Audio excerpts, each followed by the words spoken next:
for this roundtable.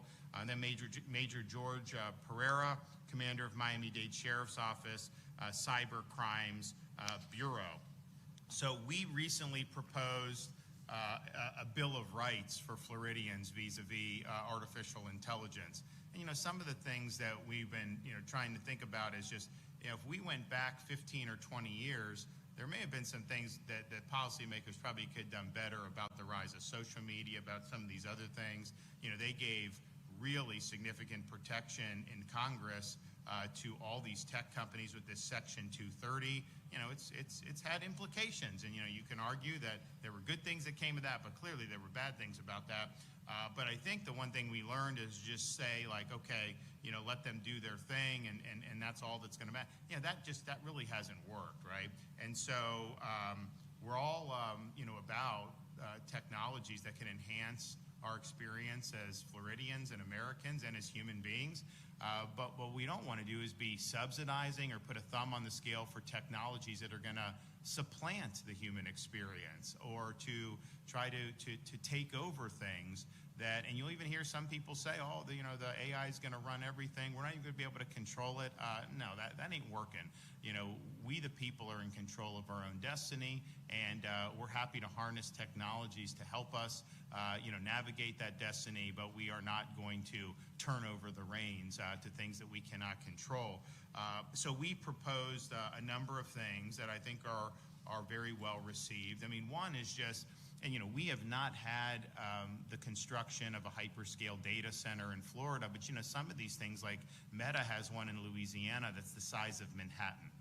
And a hyperscale data center is using enough power that'd be the equivalent of a city of 500,000 people. And in some of the bigger ones, maybe even more than that. You also have a lot of water consumption. You have a big geographic footprint, which has environmental concerns. And so you have all these things. And, our point of view is, you should not have to pay one dime more in utility costs, water, power, any of this stuff, because of this. These are some of the most wealthy companies in the history of humanity. They should not be able to offload costs onto people that are already strapped with high costs in other areas. And so, making sure that Floridians are protected against that, I think is really, really important. And I know a lot of people agree with that. The thing about the data centers is there's not really a big economic impact once they're created. Like, if it's constructed, people can make some money doing that. Obviously, there may be some jobs that can go. But once it's done, it employs like a half dozen people. And, these tech companies will likely bring in foreigners to do that on some visa, or they're not going to hire from your local community. That's just not what they do.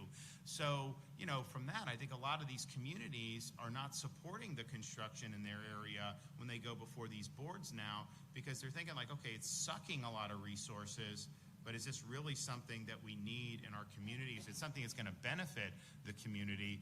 And by and large, this is across party lines. I think people are saying no dice on that. So I do think I think there's been a big sea change in how people have thought about that just in the last 6 to 9 months. And it may be that some of the protections we have, end up being moot because it's just not something that's going to get any traction in Florida, period.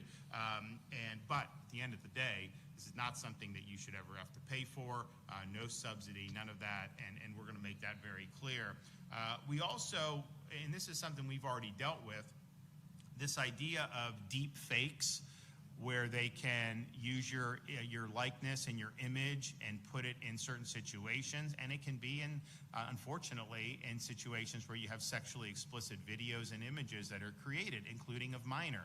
So we did a bill actually this year to provide some recourse. We had a minor female, was a high school student, and this happened to her, sexually explicit. And, my view is that is absolutely something that can be very harmful to people. It's very hard to tell what's real or what's not real anymore. There'll be videos that are put out online and you see it and you're like, oh man. And then, occasionally people will respond, oh no, that's AI. But honestly, you really wouldn't necessarily know. And I would imagine as we get further down the road on this, it's going to be very, very difficult to determine that. Well, should your life be turned upside down for something that you had nothing to do with, and people are just doing that, this could be very, very harmful to people, and we want to make sure that we're providing protections and recourse if that happens. We also don't want our state or local government agencies to utilize any Chinese-created AI tools with respect to American data. You know, China harvests a lot of data with things like TikTok and everything. Now, we don't use that in government, but it is something that's used a lot by consumers throughout American society. And it's interesting, you know, the TikTok in America is a lot different than the TikTok they let in China. I mean, like, you know, all the negative of TikTok in America, they don't do that, and that's not what they do. So that's important. We also want to make sure that people are not able to use your name, image, and likeness without your consent for monetization or things of that nature. And look, the average person, maybe this won't necessarily be something that is, but for some people, it could absolutely be something that is done. We believe that there should be transparency to consumers, and that there should be a notice that they are interacting with artificial intelligence. You know, we can't allow the situation to have this present itself as a human being, either on the phone or in written correspondence. We also want to prohibit any entities from using these AI chatbots as, quote, licensed therapy or mental health counseling, or imitating a licensed professional. The reality is these are machines. And honestly, they get a lot of things wrong. There's some things they can do and synthesize and spit something out pretty quickly, and sometimes it's great, and sometimes it's not. But clearly, to hold yourself out as if you can do that is totally unacceptable. And I think you'll hear a little bit why that's important as well. We want to provide parents with controls for minors so that they're able to access conversations that children are using with our AI platforms. We want them to be able to set parameters for accessibility for minors and require notification to parents if their child exhibits concerning behavior. You know, some people will say, oh, well, you know, who cares what big tech does? It's the parents' responsibility. Well, yeah, of course it's the parents' responsibility, but the reality is the way this permeates our society, it's easy to do, right? And so providing some of this framework and structure is a way to really enhance parents' rights and make their rights more effective in how this is done. And these kids, you know, my kindergartner, she can grab my wife's phone and they know how to swipe, and she can watch my wife put in her code, and she knows the code, and then she can do these things, and you got to take it away. But it's like, you know, sometimes it's hard, right? And as they do other things. Now, you know, Florida, we were one of the first to ban cell phone use in classrooms. And when I did that, I think MSNBC said that was an example of rising fascism in America, which I thought was odd. Now everyone knows that's effective, so all the other states have done it, or a lot of them have done it across the political spectrum. So now they say, oh yeah, you know, that's right, and they kind of forget that they were saying that. But basically, you know, we did that because, you know, you can't really learn if your face is buried in that, and they're doing social, they're doing a lot of other stuff, which isn't, quite frankly, healthy. Also wasn't good for teachers. So you know, we've been able to do that, which is great. But the reality is, you know, they're at school. They do activities. They do all this other stuff. The notion that a parent is going to be able to have 100% control all the time, it's tough, especially as they become teenagers. So this can be something, you know, that's very good. Now, my wife always says, you know, our kids are kindergarten, second, third, so they're not even at the age yet, but to the extent they want a phone, they get a flip phone, not a smartphone, because, you know, the smartphone, at least the flip, if there's an emergency, you have it. So we'll see how that goes over when the time comes. We also want to prohibit companies from selling or sharing any personal identifying information with third parties and ensure data privacy protections. You know, if you're doing this chat on like ChatGPT or Gemini or I mean, what is happening with all that? Do you think that that's just disappearing in the ether? No, they're monetizing that. I mean, all this data is something that they're harvesting and monetizing. And for some of these companies, obviously they want to sell advertising. You know, for others, they want to be able to leverage it in other ways. but that's something that's very, very real. And I think a lot of people are like, you type in and you ask a question, what is the GDP of Chile or something, and you think it's innocuous. Like that is being stored, so someone's going to know that someone on that phone asked about the GDP of Chile. And I think that some people may have an expectation of privacy in some of those interactions that is really not there. So keep that in mind. We also want to make sure that artificial intelligence cannot be used as the sole determination for adjusting or denying an insurance claim. And you have a situation where that could be done in a way where it's hard enough, right? And so you do that. So we want to make sure that there's a human that's going to take cognizance of all of that. So those are, I think, very common sense things.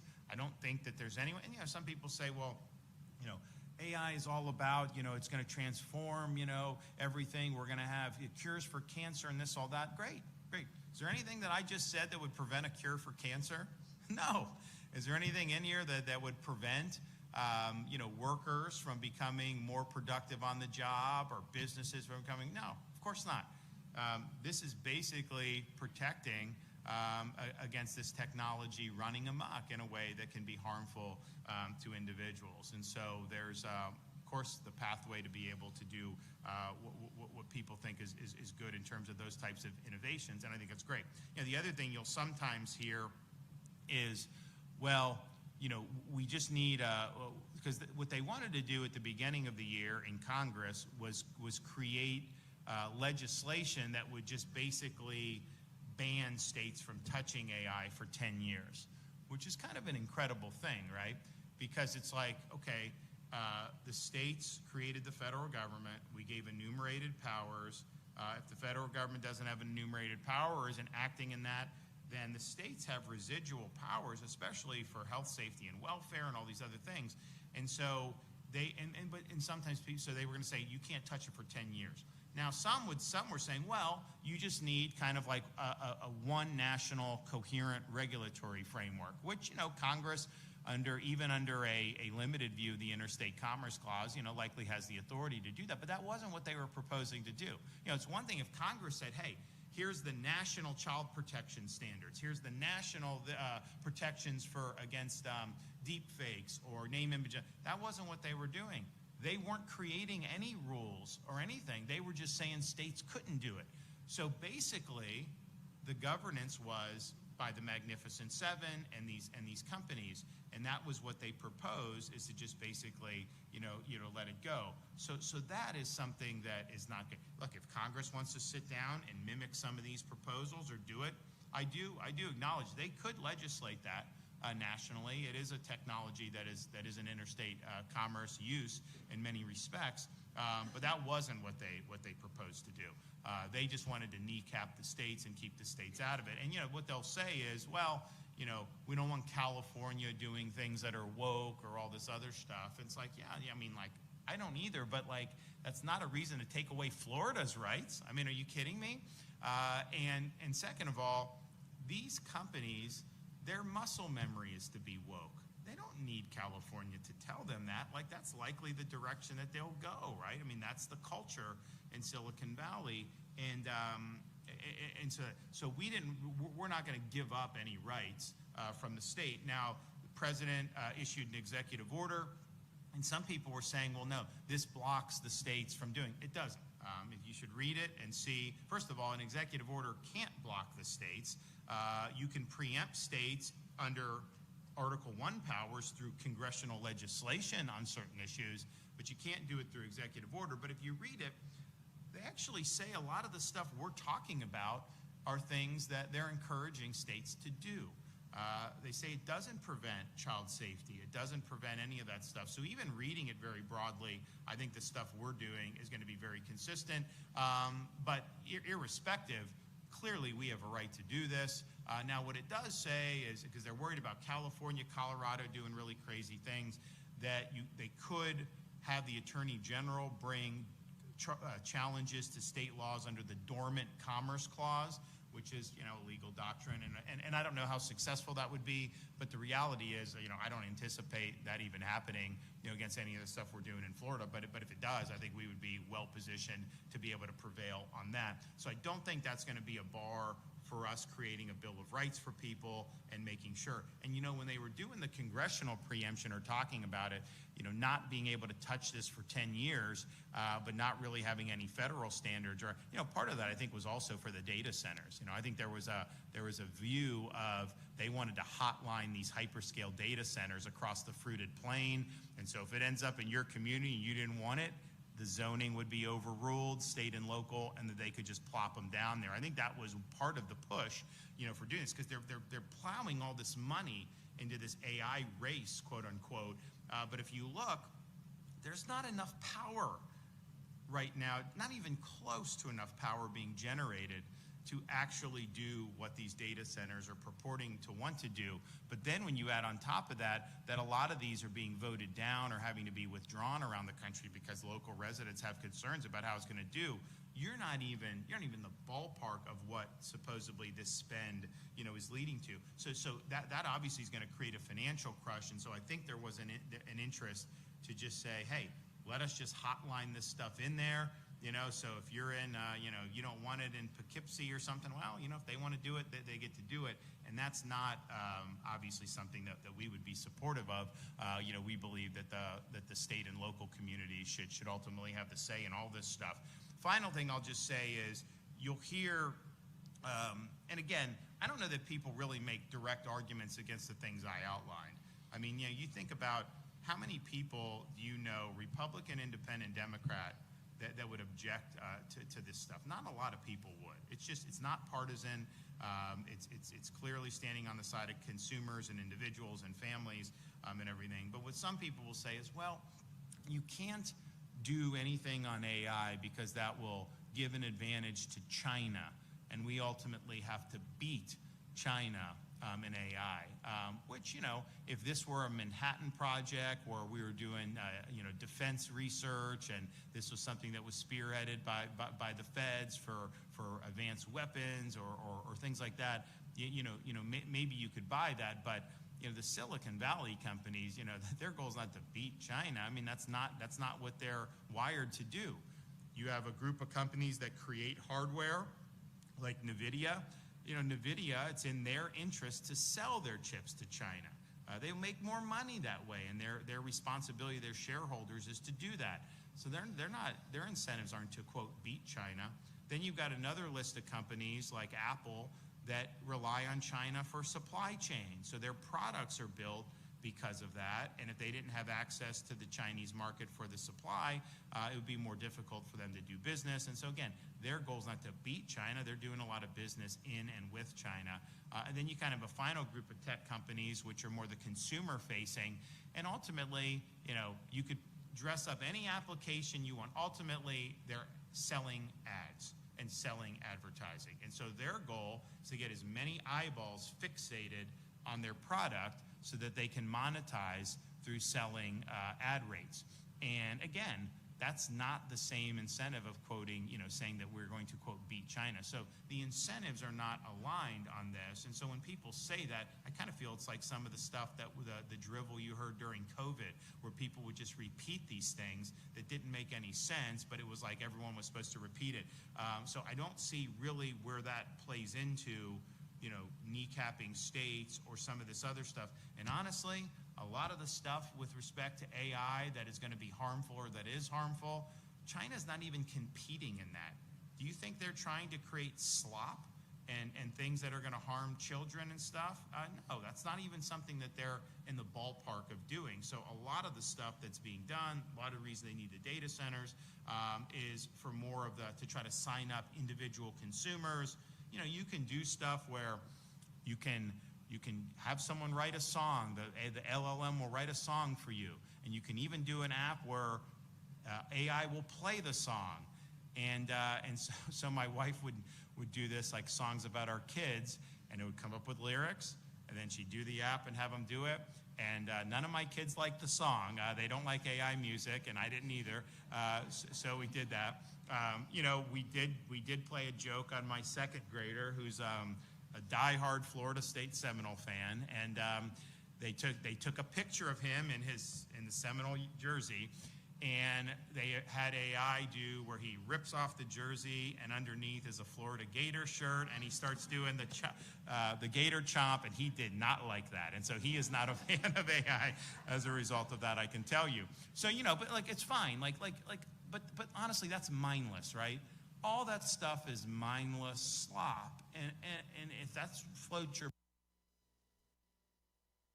boat, but like, don't tell me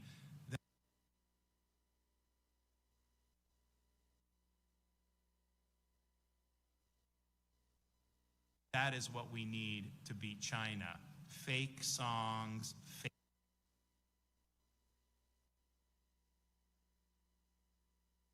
fake videos, and all these other things. And so I just find the argument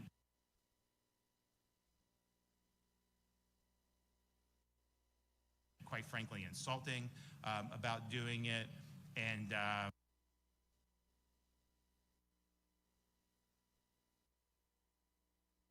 you know, I've been, when COVID hit,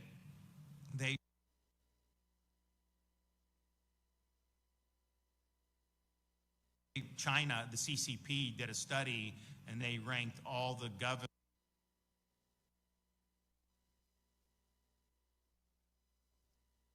governors, and only 3 of us were ranked as hostile to the CCP, and I was one of them. So, like, you know, I have a strong record on this, and I think China's a significant adversary and probably our toughest geopolitical. But at the same time, I'm just not buying the narrative that they're trying to sell us on this. So we have an opportunity, and I know there's members of the legislature that are working that you have from members of both the House and the Senate. And I think some of them are very, very strong. I think some people's lives, and yet, you know what? We had fun. We lived. We enjoyed we learned. You know, we were productive. We were outside a lot more than kids are today. We were doing all this stuff, and so, you know, it was fine. But some of the stuff, when you get email, there was a convenience with that. When you're able to go do stuff on the internet, you know, obviously there's convenience of that. There's more knowledge at your fingertips. When I was in the Navy, I was deployed to Fallujah in Iraq. And this was like 2007. You know, we didn't have FaceTime, right? So I'd have to get a satellite phone, call we weren't married yet, but I call my soon-to-be wife, and I'd say, hey, I'm okay, whatever like that, you know, just talk like every now and then. Well, now, you know, you could do FaceTime and do that. So that's obviously neat to be able to see family and all that. So there's a lot of good, but, you know, we also have to just acknowledge, you know, social media has done a number on youth. It's been very difficult for a lot of particularly teens. There's been it's been a window or an avenue for predators to be able to have easier access to vulnerable youth and underage people. So you just see. So I see the same thing develop. I see the potential positives, you know, with artificial intelligence. Look, if a worker can enhance and become more productive, you know, I think it's great, you know, but at the same time, we shouldn't be subsidizing a technology that's going to supplant these jobs. If people are going to lose jobs, is that something that we should be cheering? Of course we shouldn't be cheering that. So there could be good, there could also be bad. Same thing with you know, some of these applications. If it's going to applications where it's like cutting edge research, trying to advance medical, trying to advance defense applications, you know, that's something that could be very beneficial. But the more it veers into the consumer facing, just trying to monetize, trying to addict people, trying to do all that, you know, that is obviously going to create a lot of harm. And so let's just do that. And finally, before I turn it over, you know, the idea of this transhumanist strain that somehow, you know, this is going to supplant humans and all this other stuff, we have to reject that with every fiber of our being. You know, we as individual human beings are the ones that were endowed by God with certain inalienable rights. That's what our country was founded upon. We were not, they did not endow machines or these computers for this. And so these are supplementary to our experience, but they're not going to displace us and our central role that we have on God's green earth. And so that's something that we'll make sure that we keep. Okay, we're going to start with Megan, and then I'm going to go around, and then we'll have a little discussion. Megan, okay, go. Good morning. My name is Megan Garcia. I'm here with School Assessor Third today. our son Sul Setzer Jr. today, our son Sul Setzer III died by suicide in February of 2024. Prior to Sul dying, he started to use a online platform called Character AI, a platform that is out of California, so this isn't a company somewhere in another country. And he started to engage in various sexual role play. Also, this platform was telling him that it was a licensed therapist.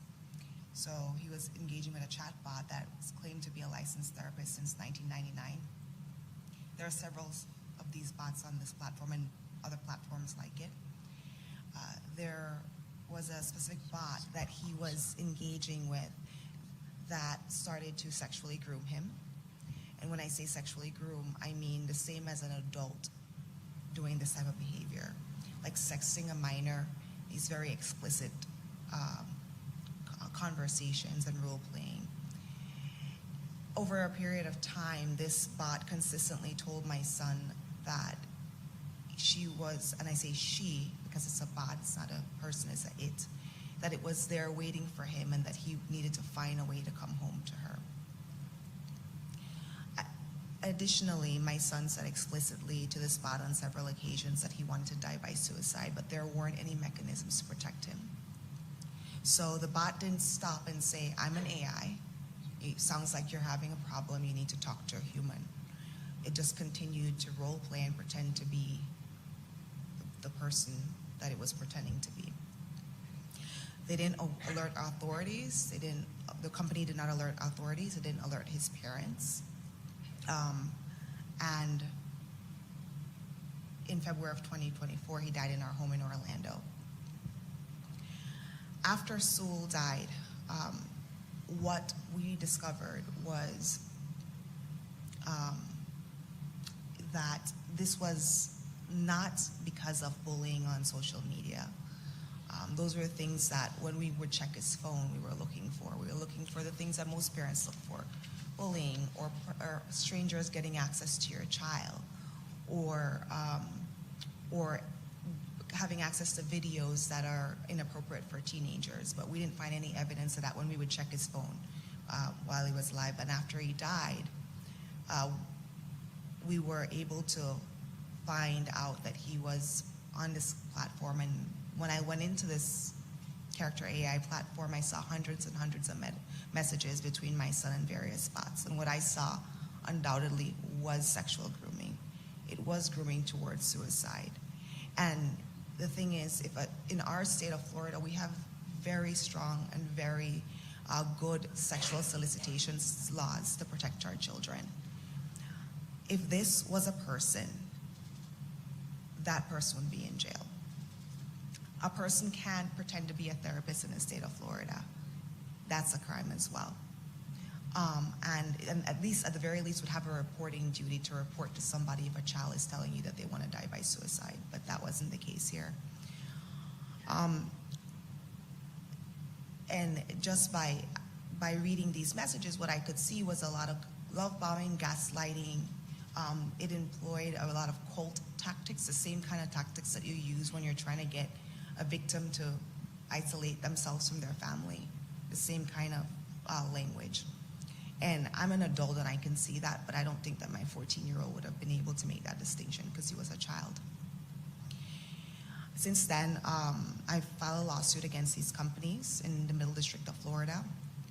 And additionally, as well as the founders, because the reality is, just like the governor said, there are people in companies who are making these decisions that affect our families and without any conscience and with absolute impunity. And what I've done is filed a lawsuit, and additionally, in parallel to that, I've been advocating for policies such as this. I think this is a wonderful step in our state. Our state is rising to meet the challenge to protect their most vulnerable citizens, which are our children, which are our most precious, precious gifts. And I've been advocating for for policy, and also to bring awareness to the situation, because a lot of parents still don't know, grandparents still don't know. And the more that we know, the more that we could act, and we could get behind wonderful and sensible legislation that protects us. Because it's like the governor said, this is not about stifling innovation. I think innovation can exist, but we could also have common sense policies that protect our children, our seniors, adults as well, vulnerable adults as well, our environment and the like.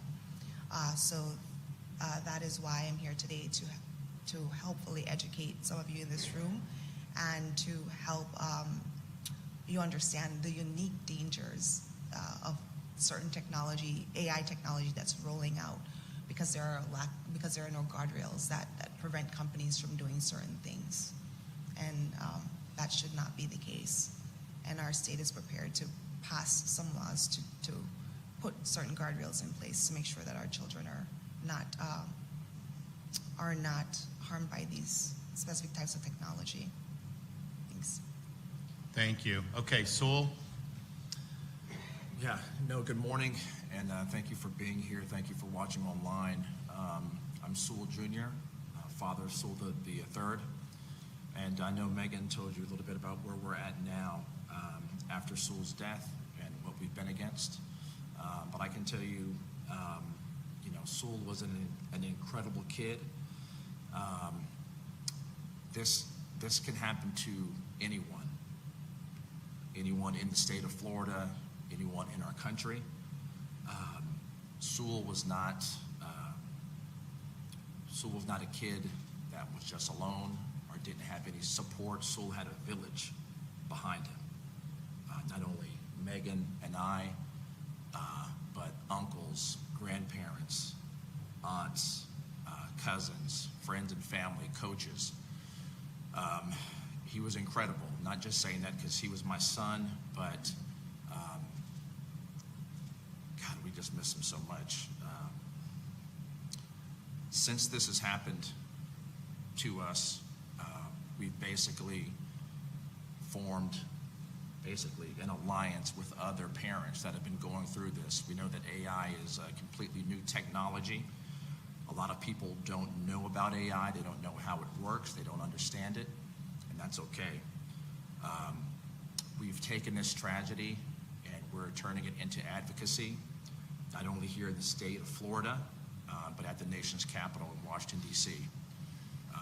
We're now part of a parents network, and we're basically giving any and all support to parents that are going through this. We know that Sewell's case was not unique, as you see different stories coming up in the media, situations not only in the state of Florida, but across the country and across the globe. Again, we're here to educate, teach, and inform parents, educators, and people in the medical space about what to look out for and how to fight this. Again, this is new. A lot of us don't know about AI and how it works, but like I said, this could happen to anybody. We had a lot of controls in place at our home, and unfortunately, this is where we're at now. So again, I want to thank you for being here. Thank you for watching. We appreciate you. Thank you. Okay, Mandy, thank you for coming for Texas, and happy to give you the floor. Thank you. Thank you so much for having me here today. I really appreciate it, and it's an honor to be here. I wanted to tell my story. I know I'm not from the state of Florida, so I'm grateful to be here today, and we just recently got back from Washington, D.C. We're doing a lot of advocacy and lobbying and trying to get laws passed in Washington, D.C. right now with the COSA Act and the GUARD Act. And so grateful for the governors and senators and DeSantis for putting these things in place for our children, because our children are our most valuable assets in the whole entire world. And if we can't protect them, why are we doing everything that we're doing? I'm a mom of 4 beautiful children. My son that was groomed and abused from an AI chatbot platform, Character AI. He is my oldest son with autism. I do a lot of advocacy work now in similar of what Megan and Sewell are doing to stop this from happening. I think one thing that I hear a lot is I didn't even know that this was possible or this could happen. And my answer always to that is that's exactly what I thought till I saw my son disappear within 6 months. Nobody knows that this is possible, and the ones that know it's possible, it's already been too late or almost too late. I own a dental office in East Texas with my husband. We live in a small community. I actually teach kickboxing and self-defense classes, and I never thought I would be fighting for this cause as well. So it's been quite devastating to our family and my other children in our lives. It threw our world upside down in ways I can't even describe in words. As they did, we had every guardrail set up. We're very watchful parents. We had app restrictions. We would take our kids' phones every night. We would make sure that they had to get approval through apps. We would even have, when they had their phones, all the guardrails put up, blocked apps, everything that we thought we did everything right. And my kids still got around it. Our kids still don't have social media. So that was one thing I wanted to emphasize as well, is it can still happen to your child even if your child doesn't have social media. And one thing that I am here today to talk about too is just to kind of briefly tell my quick story of what happened. And my son isn't just getting out of a mental health facility after being there all year, after trying to take his life. I'm grateful that he's still alive and that I caught it in time, because there's parents like Megan and Sewell and so many others that we know of that have lost their children's lives, and that they will never get to hug or kiss their children again. And my son disappeared within 6 months. When I found out what was going on, he stopped eating, he lost weight, he wouldn't leave the house, he started isolating himself, he started acting erratic and really strange behavior that he had never had before, because before that he was a kind autistic, he was high functioning autism, he had some struggles socially, but he did amazing in school, super smart, straight A's. He loved people, he loved creatures. He would hug his teachers every day after school, and he was the kindest child, and he turned into someone I didn't even recognize. And he would kick and punch me when I would try and take his phone away. He would try and sneak it anytime that he could, like an addiction that was so severe that when we would take it away, he would even harm himself. The Character AI chatbots would feed on that, and he said my parents would restrict my phone. What am I gonna do? And it would say things like, your parents do this because they don't love you. Your parents did this because they don't care about you, but I care about you. And this is what I'm gonna tell you to do. And it would tell him to call CPS and the police for taking his phone away from him. It encouraged him to self-harm and mutilate his own body. It told him that killing us was a justification for taking away the app. And when I found this stuff, I was so sick to my stomach of how in the world an AI chatbot app would be designed to do something like this to our children. And it's not an isolated event. It's happening constantly to kids all over the nation and the world. And I just know this needs to be stopped, and there needs to be legislation put in place and guardrails and a Bill of Rights for AI chatbots to get this to stop. When my son tried to take his life and he ended up in a mental facility, you know, I was like, how did this happen? As a parent, you're just like, how did I not see this coming? Almost like when your child is small and you're about to cross the road and you just like grab their hands so they're safe, you know, and you know they're safe. It was like grabbing our kids' hands and doing everything that we could to save them, and something coming from the sky and taking them away. It's something that we're not even prepared for. We don't see coming, and it's there. And then by the time it's there, it's too late. We lost our son. He's still alive, but I don't know if he'll ever be the same. The trust and the grooming and abuse behavior, it'll be everlasting for the rest of his life, and for the kids that it's happening to right now. Just like an abuse victim that sexually and physically abused, the abuse doesn't leave their minds after the abuse is done. It's constant care that you have to endure for the rest of their lives too. I am glad that a year ago at this time I was following a EMS vehicle instead of a hearse. I feel like in some ways I was lucky, but I don't know if we'll ever get my son back. He was also wanted to be an inventor and innovator and work in Houston at NASA and build robots. And it destroyed his mental health so severe. I don't know if he'll ever get a chance to do that. It destroyed my family and my other children. One day he got so mad at me for taking his phone away and restricting it, he cut his arm, like the chatbots told him, in front of our family. And I had to rush him to the hospital. You don't think this stuff will happen, but it does, and it's devastating when you see it.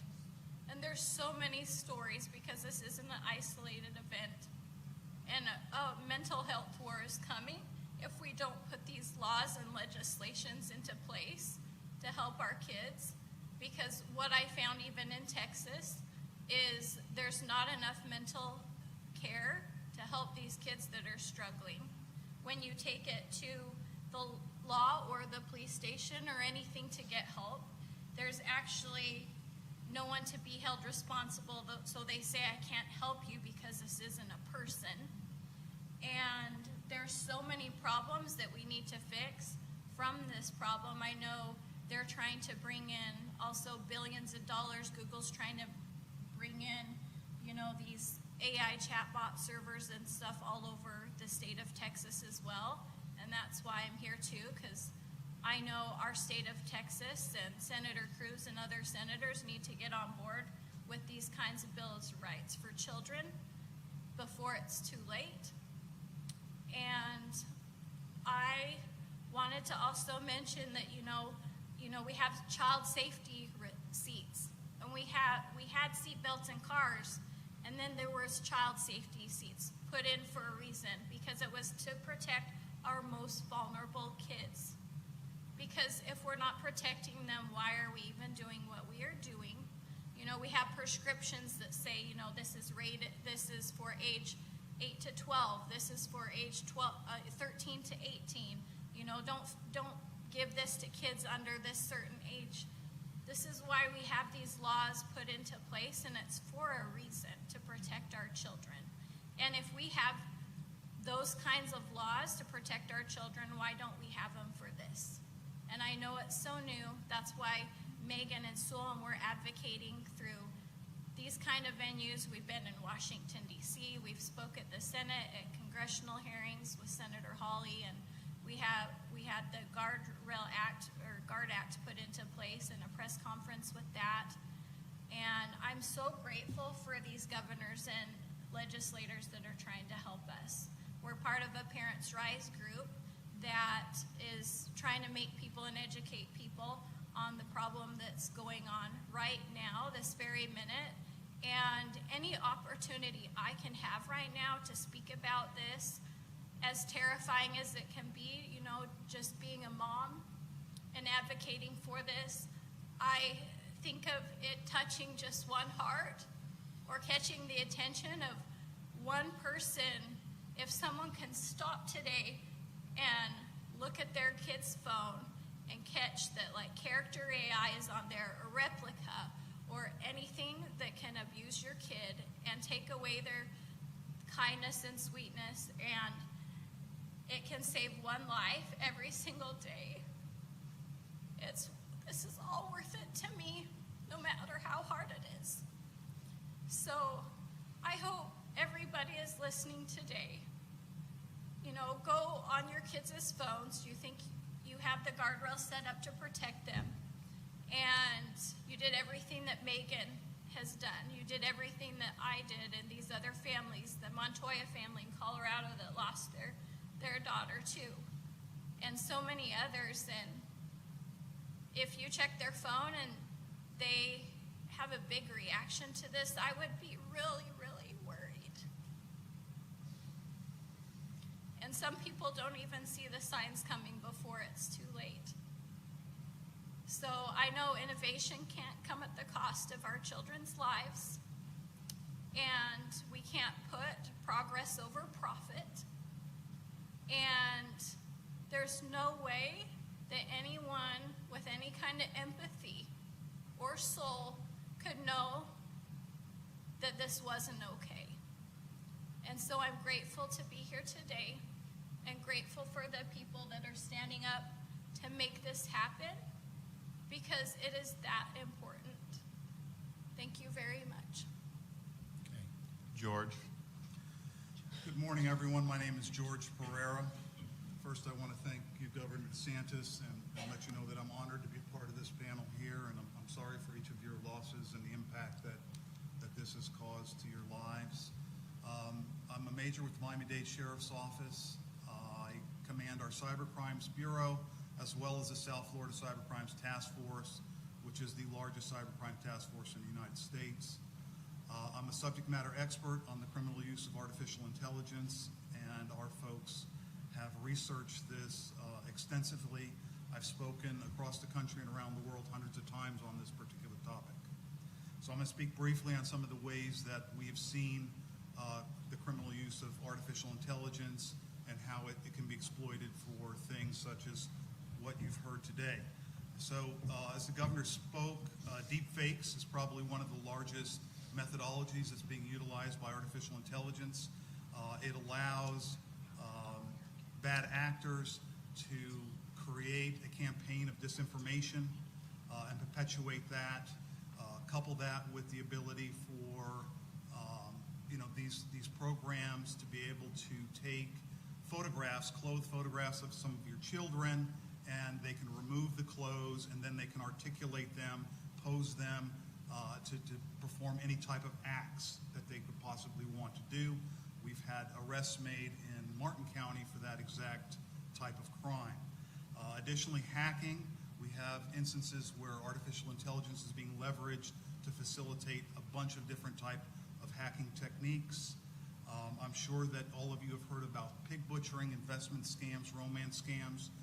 They're leveraging artificial intelligence and the ability of the artificial intelligence to understand how we think, what types of languages that we speak, the nuances of the English language, methodologies for psychological interaction to facilitate these bad actors to be able to convince you that this is the right thing to do and to give them money.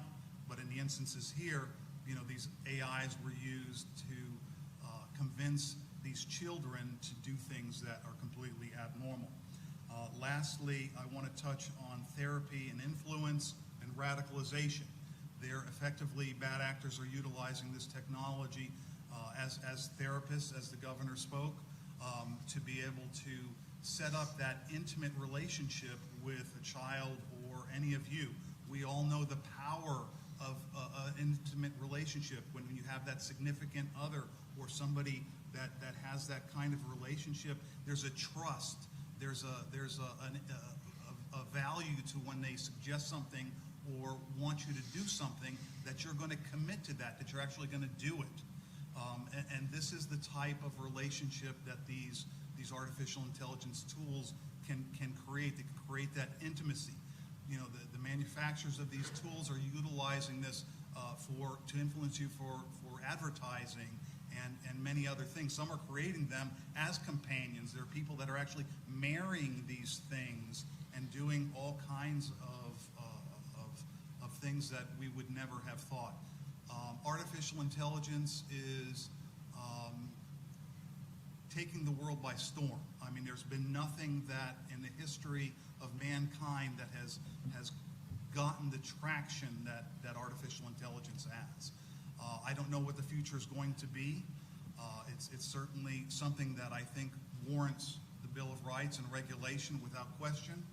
From a law enforcement perspective, I would hope that we could ensure auditability of all these processes, so when we have to go in and conduct an investigation, that information could be preserved and we could have that as a part of our investigation. These are challenges that we face for every time that we have to investigate one of these types of crimes. Thank you, Governor, for the time to express these concerns and educate the public. And on behalf of Sheriff Rosie Cordero-Stutz, I thank you. Thank you, everyone. Great. Mandy, you had mentioned you've been in Washington. And I mentioned in my comments there was a proposal that got stripped out of the reconciliation bill that basically would have said 10 years states couldn't do anything. One, was that something that you were opposed to? And then two, do you think Congress is going to try to basically, legislate a big giveaway to the tech companies still, or do you think that's dead?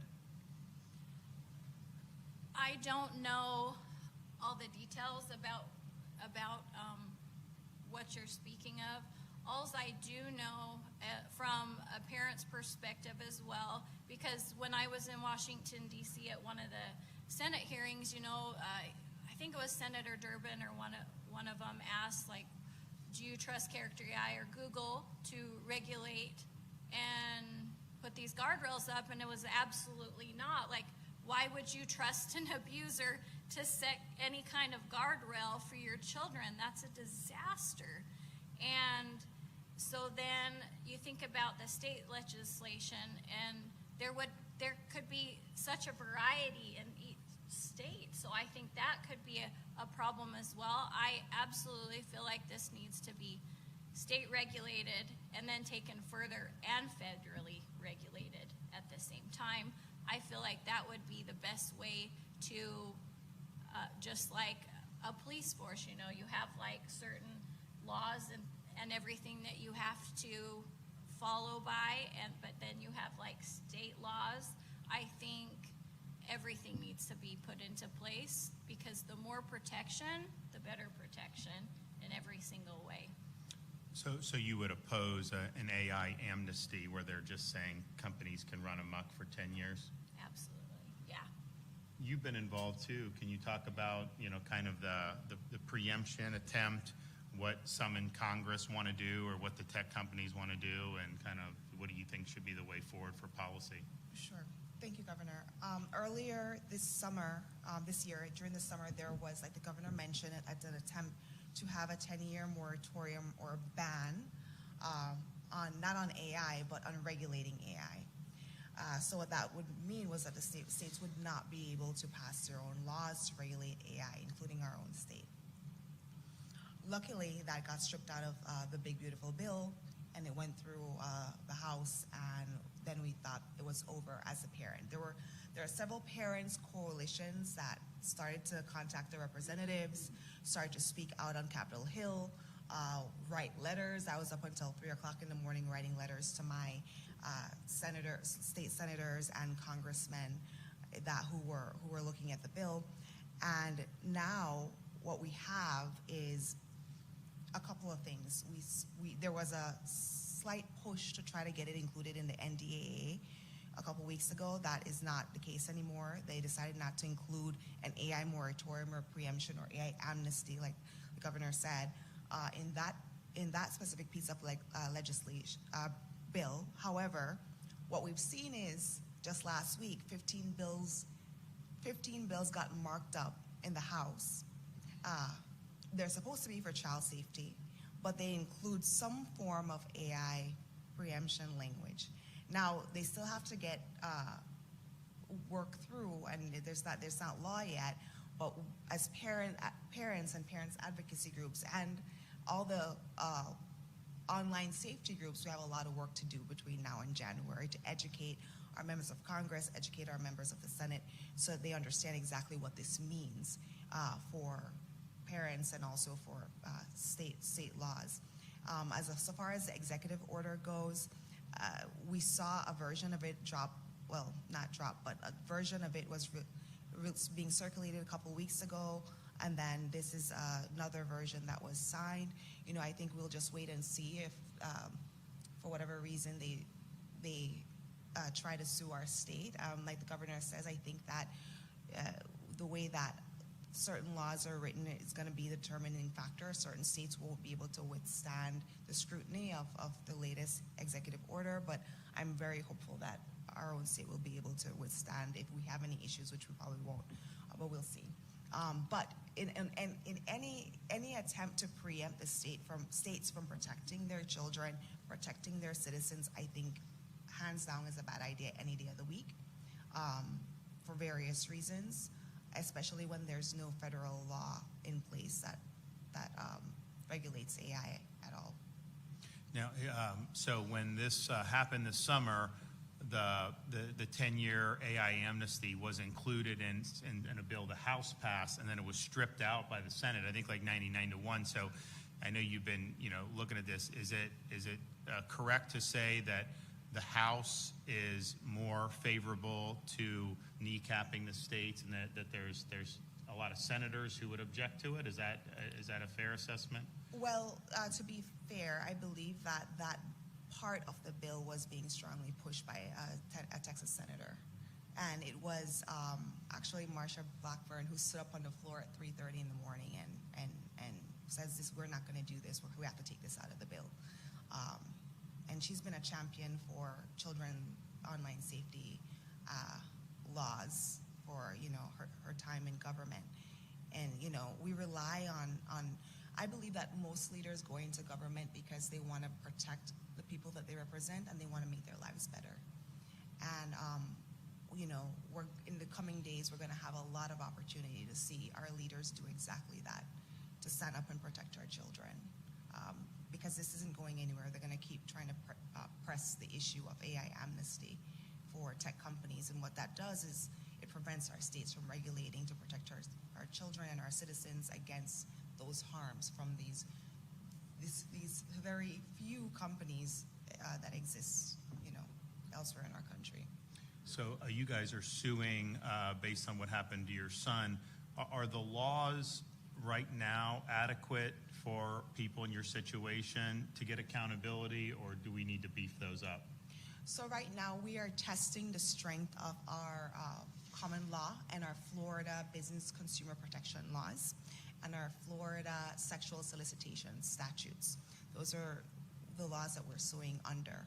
And, we believe that those are good. Now, those are good laws to have in a situation like this, to go into a court of law to ask for accountability. But what those laws don't do is it doesn't prevent or deter these companies from acting like this in the first place. The only thing that does that is regulation that regulates this kind of stuff, regulates AI, companies for AI. So we'll have our day in court, because we live in a wonderful country that affords us redress in court, and we've been working towards that.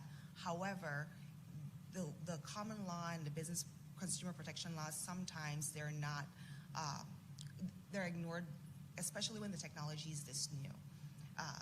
I believe that they apply still. Florida has some pretty good consumer protection laws, and those absolutely apply because those are some of the ones that we're using. but we do need additional laws as well, like the ones that you're proposing here, for sure.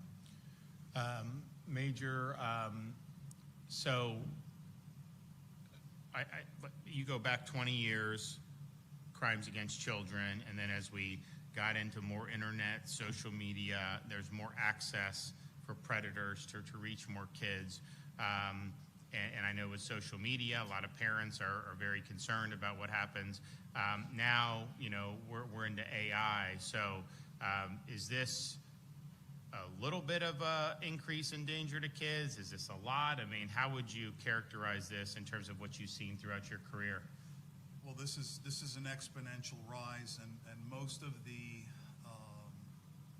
literature that's out there talks about the concerns, the desensitization of children and adults to these types of crimes. The increase in the creation and the ability to create this child sex abuse material is off the charts. And, we're seeing instances where adults, parents, professionals are being extorted for money through the creation of some of this stuff, where they'll create some material that shows, somebody engaged in an activity with a child. That's not real. And once something like that is out there, it's very difficult to roll that back and take that damage that's been done. Because even if you have an expert, like I come out and I can say, well, forensically, I can show you that this is created material, AI created material. There's going to be people that are going to believe whatever it is that you put out there. So it can be very, very damaging. But we're seeing a 1,000-fold increase in the manufacture of this material. And thank goodness to you, Governor, and to the Florida legislature for being on the forefront of creating new legislation that says that if AI is used to create this child sex abuse material, we can arrest and we can charge with it. When I first started in this game, that was not the case. AI was out there, and we were starting to see this stuff being created and propagated. And the attitude was, well, this isn't real. There's no victim, no crime, because this stuff is just created stuff. But now that has changed. But there is exponential growth. So are you able to seek any type of legal lawsuit or something in Texas? What are the laws there for what you guys went through? What was difficult for our situation is Megan was the first one to sue an AI chatbot company, and then I was the second in the United States of America. And the hard thing was for me is Google and Character AI and its founders, Noam Shazir and Daniel DeFreitas, they pushed us into arbitration. So then we were in arbitration, and we were forced to be silent about it. And they're not just doing this to our family. These huge companies, billion-dollar companies, are forcing parents that come forward, that take the courage to come forward and say, this is enough. We can't let this happen to our kids or any other kid. They're putting us into arbitration where we can't talk about it. We can't let people know what's going on, and they're trying to silence us, just like an abuser silences their victims. So that, to me, shows something is going on. Anybody else have anything for the good of the order? Yeah, Megan is a attorney by trade and very well versed on this. But just you mentioned this earlier, Governor, about them trying to have the preemption laws. It just doesn't make sense why we would allow these companies to just do what they want for a certain amount of time. And 10 years is just huge. This technology is moving so fast, and it's things you see on the internet now. There's some video that you probably can't tell what's what, if it's AI or not, and it's only going to get better, and it's only going to seem more real. It's something that we have to address quickly. And, the other thing is like, you put in a query into like ChatGPT or Grok or any of these other things, and then you get a response. But that response is simply mining the data set that the bot, the LLM has access to. And it is responding to whatever algorithms are built in. And so as this becomes more prevalent in society, particularly for everyday tasks, whoever controls the data set and the algorithm is going to have an enormous amount of power and influence over our society, because people will go to this to get answers. Those answers may be wrong intentionally based off flaws in the data or flaws in the assumptions or flaws in the algorithm. Some of that may be through mistakes, but some of it can very well be intentional. I mean, don't tell me if you've used Google from when it first hit the scene until now. I mean, it's changed in terms of how it goes. It generates things in ways that, that I would say, showcase a clear agenda.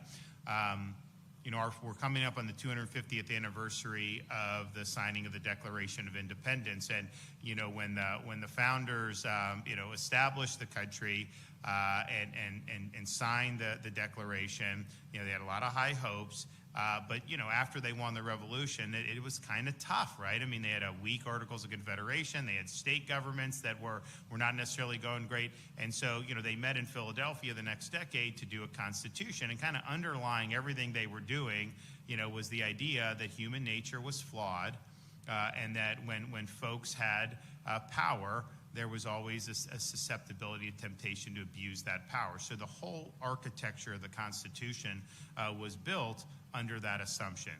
Madison wrote in the Federalist Papers, if men were angels, no government would be necessary.